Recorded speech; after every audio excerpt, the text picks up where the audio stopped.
Hey everybody, watch this review here with a look at the Tigra from the Marvel Legends Nemesis line, originally released exclusively at Walmart. A very limited release though, a lot of Walmarts apparently never received this figure. I really like the packaging on this figure. Actually, I liked all the ones for this line for the packaging. It's just the figures themselves are so-so. And I think the release was something like $15 per figure, which frankly I think is a little excessive to pay for an action figure, but you know, especially these ones, because Hasbro really hasn't implemented as much articulation and so forth as the old Toy Biz ones were. But as you'll notice, she comes with the headpiece. Now, I got this figure because, well, I guess they re-released it at one of the San Diego Comic-Con this year or something, but otherwise I don't think I would have been able to even find this figure on eBay because they were running 30 to 40 per, which is a bit more than I'd like to pay for just a normal Marvel Legends figure. But let's open this up. So here's what the blister looks like.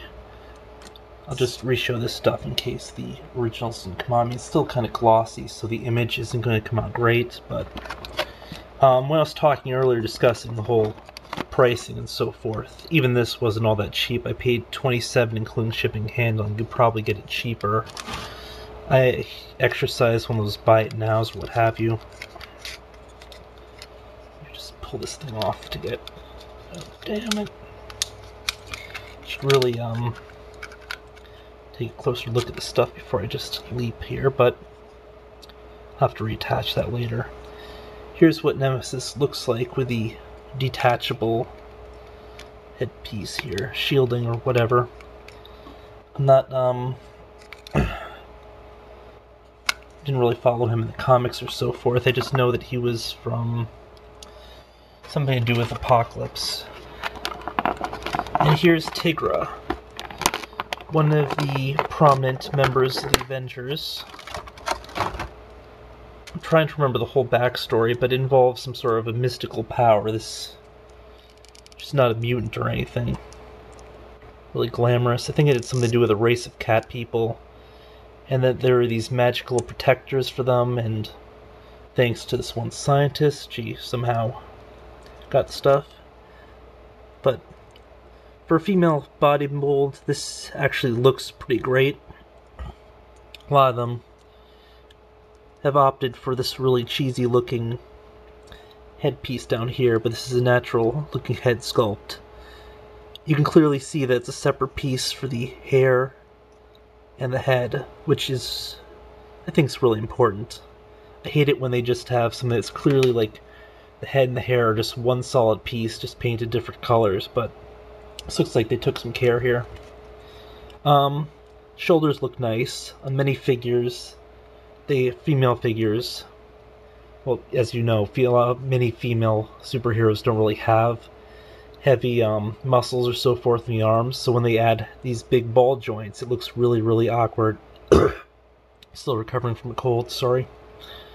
You'll notice that swivels here at the elbow, in addition to having a normal thing, which actually is a pretty cool looking range of motion. It's a nice trick. Wrist only. Normal stuff here. I noticed that they didn't use any pin joints, which is really refreshing and so forth. I'm not a huge fan of pin joints, although they're easier to manipulate and so forth. Sorry. Well, they're easier to manipulate. No point of articulation at the waist. Instead, you have an upper torso. Full 360. The tail is articulate. As you can see, it's not flash to the figure, so probably risks coming out. I have no idea how I'm bothering to record this when I have so much friggin' congestion, but I think the cold's gonna break another few days. Some manner of a ball. I don't think it's a real ball joint, but because they can't get a lot of articulation going forward here, which is the one real criticism I've had for this figure thus far. I do, of course, like the fact that paint job and everything. And the leg motions are fine, otherwise it's just really tough to manipulate the leg to do anything, but so she can't ever really leg out or anything. Down here, I wish they had opted for the same thing for this over here at the knees, although I guess it might look a little artificial, but all the knees do are turn on a single joint here, no double joints. At the ankle, a little bit above it, does manipulate. It's a really nice looking figure, not a terrible amount of articulation and so forth. It does stand pretty easy, and it does pose pretty easy. Which of course, both of which occasionally become trouble with the Marvel Legends line because that stupid little foot thing here. Their toe point. You know that Pyro here has taken quite a number of falls, so I put him a little safer area. For scale, I can put her next to the first appearance Spider-Man. If you just pose your Spider-Man figure, I mean they're all basically the same height due to scale and so forth. In an approximate pose, you'll get a good idea of what the height is.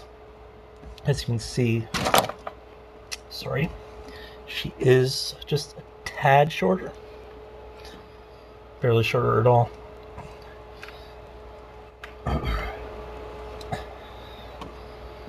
But so, decent figure. It was definitely worth the 15 for the line.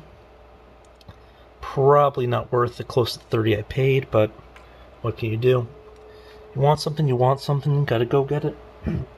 But it sort of undermines the whole message about the standing. As for the other figures in the line, I did see some of these in my local Walmart, but I didn't get them. The ones that I did see were the Beast, which I think has an absolutely ugly face. I believe I might have seen the Black Bolt, which I actually do want at this point, but I don't think I'll be getting. And the Daredevil, which I thought looked pretty nice. Punisher actually has a pretty decent looking thing. The variant for it, I think, is camo with a skull face, which I really liked, and I probably will buy at some point if I can ever find it, but otherwise, you know, it's a figure you don't see very often just because it's a semi-obscure character. I mean, not like massively obscure, but it's just like somebody who doesn't really have massive powers or heavy involvement in a team. And frankly, in terms of Marvel, the Avengers really are like a C-list team, just because the Fantastic Four, the X-Men, and so forth are just so much better known, especially the X-Men at this point, given that they've had 4 TV shows maybe, and of course 3 movies, a spin-off, and I think 2 or 3 other spin-offs along the way, but great looking things. Another look at the Nemesis head. And please comment.